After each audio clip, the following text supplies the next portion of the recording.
તો અમદાવાદમાં વરસાદ પડ્યો અને અમદાવાદમાં વરસાદ પડ્યો એટલે ફરી એકવાર તંત્રની પોલ ખુલી ગઈ। થોડા વરસાદમાં જ વરસાદી પાણી ભરાઈ ગયા। શહેરના અનેક વિસ્તારોમાં પાણી ભરાયા છે।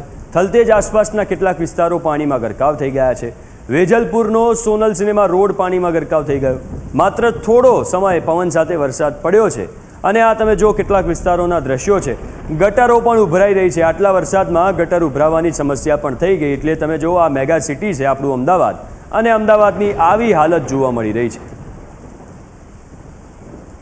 તો અમદાવાદમાં જે હમણાં થોડા સમય પહેલાં 15થી 20 મિનિટ જેટલો વરસાદ પડ્યો છે અને આટલા વરસાદમાં એવું બી નથી કે બહુ ધોધમાર વરસાદ પડ્યો હોય, સામાન્ય વરસાદ છે અને એ વરસાદમાં ચારે બાજુ પાણી પાણી થઈ ગયું છે। અમદાવાદના અનેક એવા વિસ્તાર છે જ્યાં એવી વાતો કરવામાં આવે છે કે પ્રી મોન્સૂનની કામગીરી કરવામાં આવી છે, તંત્ર દ્વારા ડ્રેનેજની કામગીરી કરવામાં આવી છે, બધા પ્રકારની કામગીરી કરવામાં આવે છે। ખબર નહીં કેમ તો બી આવા દ્રશ્યો સર્જાઈ જતા હોય છે। ખબર નહીં કેમ દર વર્ષે પાણી ભરાવાની સમસ્યા કેમ સર્જાતી હોય છે। જે ટેક્સના રૂપિયા આપણે ભરીએ છીએ ક્યાં જાય છે એ ખબર નથી પડતી।